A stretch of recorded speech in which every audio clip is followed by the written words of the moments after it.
Railway वित्त Shyam YouTube channel पर आप सभी लोगों का स्वागत है। लगातार मैं आप सभी लोगों के लिए रेलवे ग्रुप डी भर्ती परीक्षा 2025 के लिए जो हमारी पीवाईक्यू प्रश्नों की सीरीज चल रही है, उस सीरीज में आज का अपना ये सेट संख्या हो जाती है 89। और आज का जो पेपर होने वाला है वो पेपर 27/9/2022 की द्वितीय पाली का ये पेपर होने वाला है। तो आज की पाली को आपको शुरू से लेकर के एंड तक है फुल वॉच करते रहना है।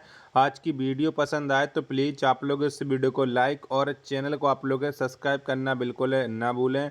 और कमेंट बॉक्स में आपको अपना स्कोर भी शेयर करना है कि आपने कितने प्रश्न हैं वो सही किए हैं और ये वीडियो आपको कैसी लगी है। तो चलिएगा फिर शुरू करते हैं बिना कोई टाइम वेस्ट करे। तो पहला प्रश्न आ जाता है आपके सामने, गोलीय दर्पण द्वारा प्रकाश के परावर्तन के संबंध में इनमें से कौन सा कथन सही है। तो पहले प्रश्न में आपको सही कथन का चयन करना है। ठीक है, तो ए वाला क्या कहता है कि उत्तल दर्पण इसके मुख्य अक्ष के समांतर आपतित प्रकाश किरणों को अभिसारित करता है, बिल्कुल गलत है। बी वाला क्या कहता है कि अवतल दर्पण इसके मुख्य अक्ष के समांतर आपतित प्रकाश किरणों को अपसारित करता है, बिल्कुल सही। और सी वाला कहता है उत्तल दर्पण वास्तविक और आभासी दोनों प्रकार के प्रतिबिंब निर्मित कर सकता है, गलत। डी वाला क्या कहता है कि अवतल दर्पण वास्तविक और आभासी दोनों प्रकार के प्रतिबिंब निर्मित कर सकता है, बिल्कुल सही। यानी बी और डी सही हो जाएंगे। पहले का चौथा ऑप्शन देने वालों का राइट आंसर हो जाएगा। नेक्स्ट प्रश्न संख्या 3 है कि वन विभाग ने दूरदर्शी वन अधिकारी के आग्रह पर मिदनापुर जिले के अरावली वन क्षेत्र से शुरुआत करते हुए अपनी रणनीति में बदलाव किया था। तो बताओ अधिकारी किसके अनुरोध पर। 3 का राइट आंसर क्या हो जाएगा। 3 के चारों ऑप्शन आपके स्क्रीन पर शो रहा है, तो ये हो जाएंगे ए के बनर्जी के अनुरोध पर। तीसरा ऑप्शन 3 का देने वालों का राइट आंसर हो जाएगा। अगला प्रश्न आ जाता है आपके सामने, प्रश्न संख्या 5 है कि कौन सी भाषा संस्कृत की वंशज है तथा द्रविड़, अरबी, पुर्तगाली, अंग्रेजी, फारसी और तुर्की भाषा से प्रभावित है। तो ये कौन सी भाषा प्रभावित है। 5 का राइट आंसर क्या हो जाएगा। तो ये हिंदी भाषा हो जाएगी। 5 का दूसरा ऑप्शन देने वालों का करेक्ट आंसर हो जाएगा। नेक्स्ट प्रश्न है आपके सामने, प्रश्न संख्या 9 की इलायची पहाड़ियाँ भारत के किस राज्य में स्थित हैं। तो बताओ कहाँ पर स्थित है ये इलायची पहाड़ियाँ। 9 का राइट आंसर क्या हो जाएगा। तो इलायची पहाड़ियाँ ये केरल में स्थित हो जाती हैं। 9 का पहला ऑप्शन देने वालों का राइट आंसर हो जाएगा। अगला प्रश्न आ जाता है आपके सामने, प्रश्न संख्या 12 की निम्नलिखित में से कौन सा समूह धातुओं का प्रतिनिधित्व करता है। तो बताओ इनमें से कौन सा समूह करता है। 12 का राइट आंसर क्या हो जाएगा। तो समूह 2 करता है धातुओं का प्रतिनिधित्व। 12 का पहला ऑप्शन देने वालों का राइट आंसर हो जाएगा। 13वें नंबर का प्रश्न है कि 8वीं पंचवर्षीय योजना के दौरान भारत के प्रधानमंत्री कौन थे। तो बताओ उस समय कौन प्रधानमंत्री थे जब 8वीं पंचवर्षीय योजना भारत में आई थी। 13 का राइट आंसर क्या हो जाएगा। तो ये थे पीवी नरसिम्हा राव। 13 का पहला ऑप्शन देने वालों का राइट आंसर हो जाएगा। वीडियो पसंद आ रही होगी तो प्लीज़ वीडियो को लाइक और चैनल को आप लोग सब्सक्राइब करना बिल्कुल है न भूलें। मैथ और रीजनिंग के प्रश्न मैं स्किप करता चल रहा हूँ, उसके बाद में आपको मैथ और रीजनिंग के प्रश्नों के लिए मैं अलग से प्रॉपर क्लास लेकर के आने वाला हूँ। प्रश्न संख्या 18 है आपके सामने कि राज्यसभा का पदेन सभापति कौन होता है। तो बताओ इनमें से कौन होता है। तो राज्यसभा का जो पदेन सभापति होता है वो होते हैं भारत के उपराष्ट्रपति। 18 नंबर प्रश्न का तीसरा ऑप्शन देने वालों का राइट आंसर हो जाएगा। प्रश्न संख्या 19 है आपके सामने कि तांबे की निम्न प्रतिरोधकता के कारण इसका उपयोग डॉट डॉट में किया जाता है। तो बताओ इसका उपयोग किस में करते हैं। 19 का राइट आंसर क्या हो जाएगा। तो इसका उपयोग संचरण लाइनों में किया जाता है। 19 का दूसरा ऑप्शन देने वालों का राइट आंसर हो जाएगा। नेक्स्ट प्रश्न आ जाता है आपके सामने, प्रश्न संख्या 22 है कि फुल्ट कांच का अपर्तनांक 1.56 कांच वायु अंतरापृष्ठ के लिए क्रांतिक कोण आई और आईसी को साइन आईसी के रूप में भी व्यक्त किया जा सकता है जो डॉट डॉट के बराबर होता है। तो ये किसके बराबर होता है। 22 का आंसर आपको बताना। तो ये 0.64 के बराबर होता है।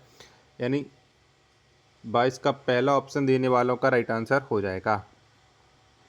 प्रश्न संख्या 23 है आपके सामने कि निम्नलिखित में से किसे भारत में सरकार के संघीय स्वरूप का परिणाम कहा जा सकता है। तो ये किसे कहा जा सकता है। 23 का आंसर आपको बताना। थोड़ा स्कैन करने में ब्लर हो गया ये पेज, उसके लिए सॉरी।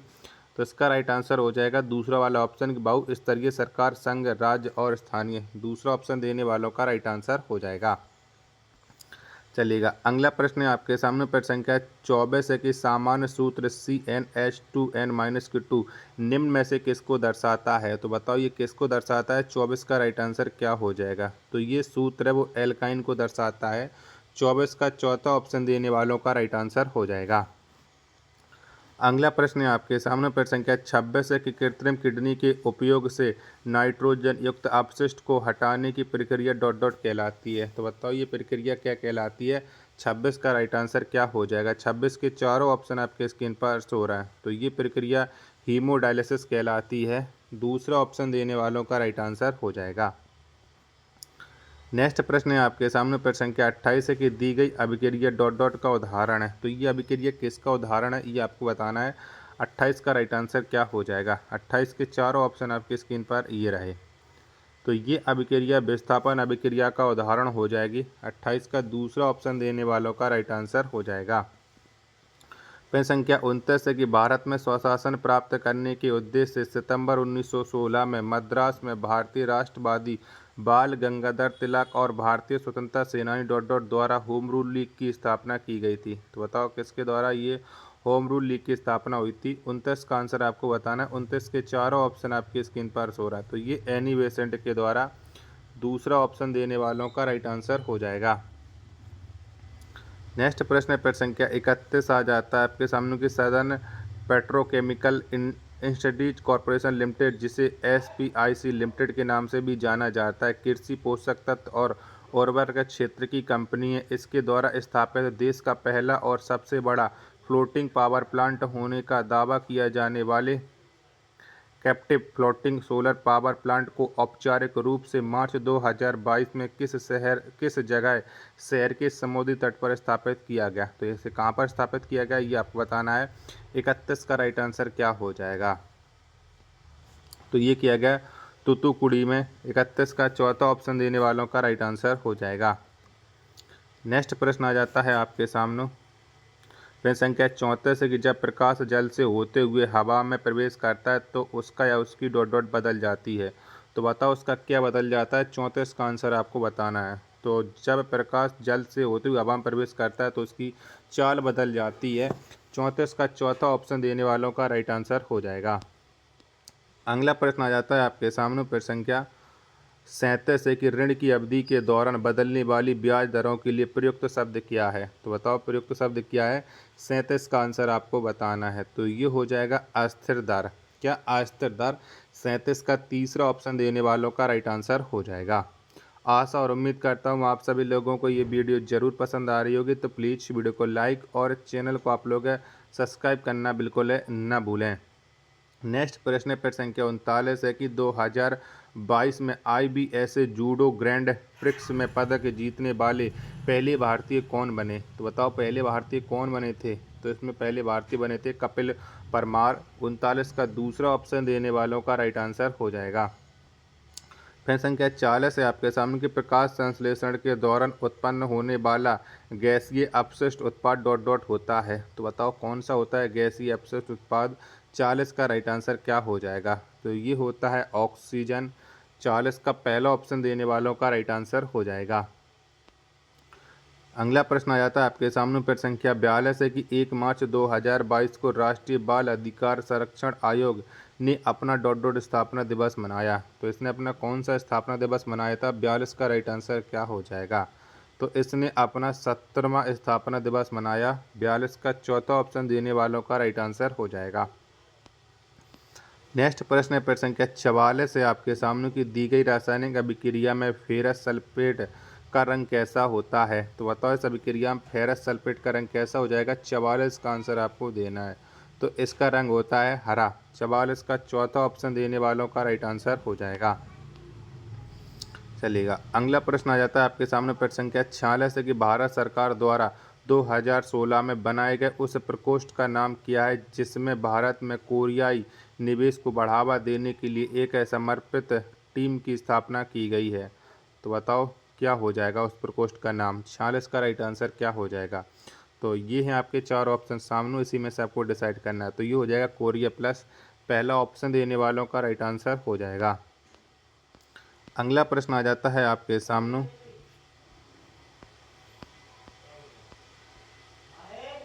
प्रश्न संख्या 53 की निम्न तत्वों के बढ़ते हुए परमाणु क्रमांक के क्रम में व्यवस्थित कीजिएगा। तो इनको आपको परमाणु क्रमांक के बढ़ते हुए क्रम में लगाने। 53 का राइट आंसर, तो इसका राइट आंसर हो जाएगा BONEK, यानी 53 का तीसरा ऑप्शन देने वालों का राइट आंसर हो जाएगा।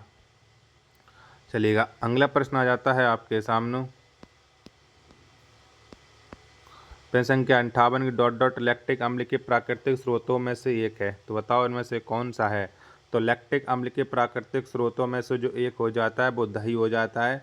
58 का चौथा ऑप्शन देने वालों का राइट आंसर हो जाएगा।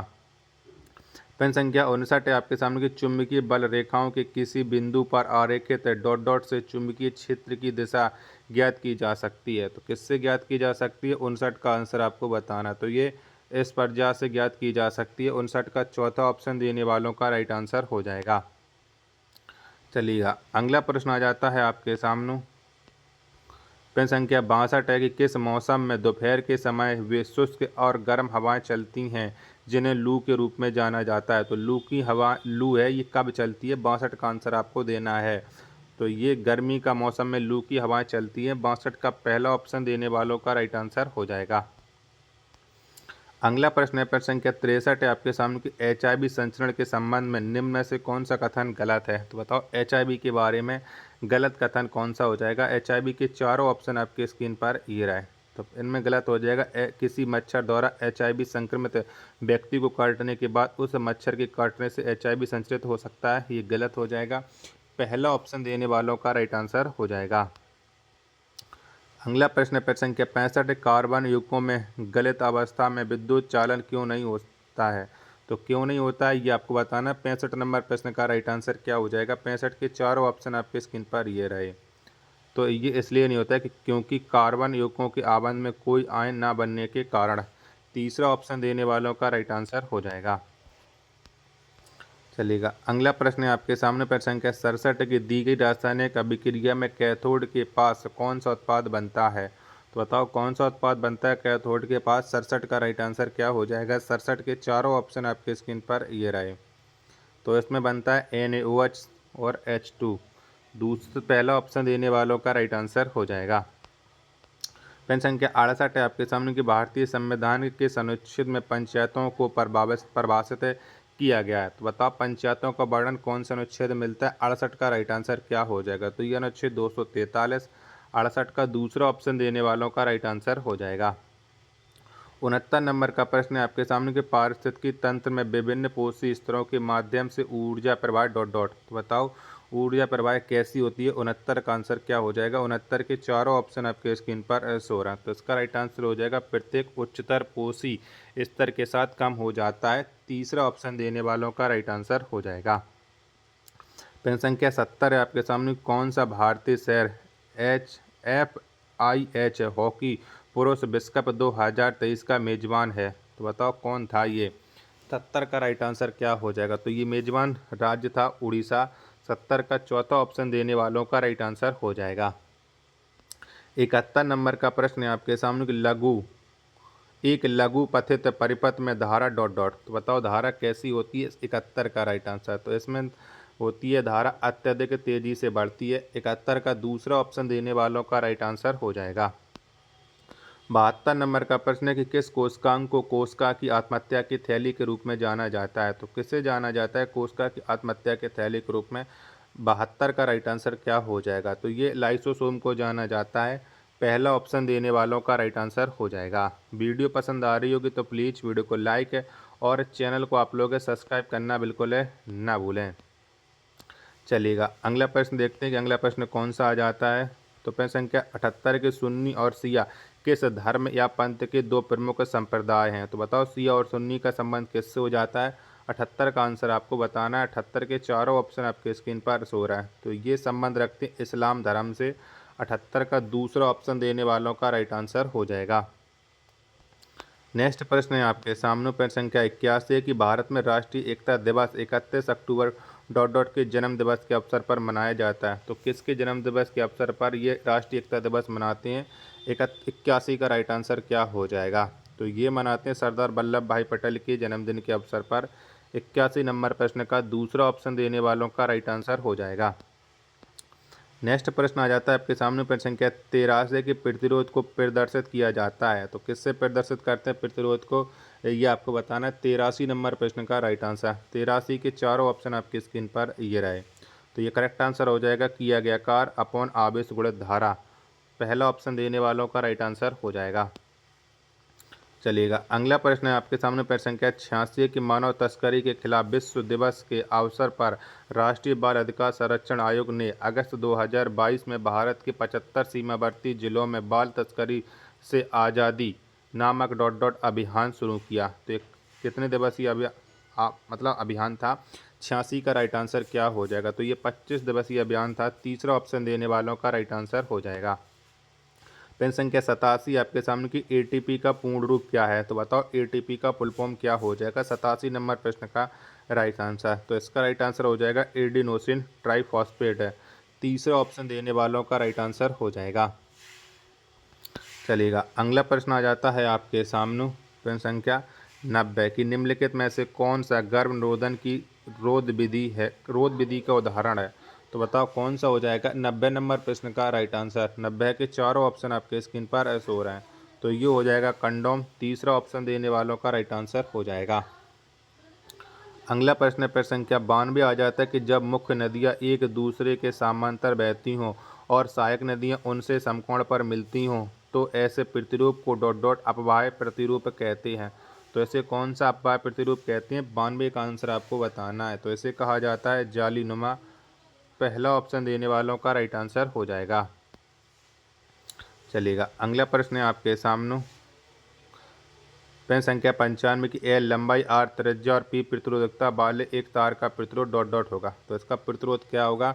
95 का आंसर आपको देना है। तो ये हो जाएगा आर बराबर P L upon pi R square. चौथा ऑप्शन देने वालों का राइट आंसर हो जाएगा। चलिएगा नेक्स्ट प्रश्न है प्रश्न संख्या 97 की भारत की पहली स्वदेशी कोविड-19 वैक्सीन कोवैक्सिन को BBIL द्वारा भारतीय चिकित्सा अनुसंधान परिषद राष्ट्रीय विषाणु विज्ञान संस्थान के सहयोग से विकसित किया गया। BBIL का पूर्ण रूप क्या है, तो बताओ इसका फुल फॉर्म क्या हो जाएगा। 97 नंबर प्रश्न का राइट आंसर आपको बताना है। 97 के चारों ऑप्शन आपकी स्क्रीन पर शो रहे हैं। तो इसका फुल फॉर्म हो जाता है भारत बायोटेक इंटरनेशनल लिमिटेड। तीसरा ऑप्शन देने वालों का राइट आंसर हो जाएगा। चलेगा अगला प्रश्न देखते हैं कि अगला प्रश्न कौन सा आ जाता है। तो आशा और उम्मीद करता हूँ आप सभी लोगों को ये वीडियो पसंद आई होगी। तो प्लीज़ आप लोग इस वीडियो को लाइक है और चैनल को आप लोग सब्सक्राइब करना बिल्कुल ना भूलें। मिलते हैं और next video next P bio के प्रश्नों के प्रैक्टिस सेट के साथ। तब तक के लिए धन्यवाद।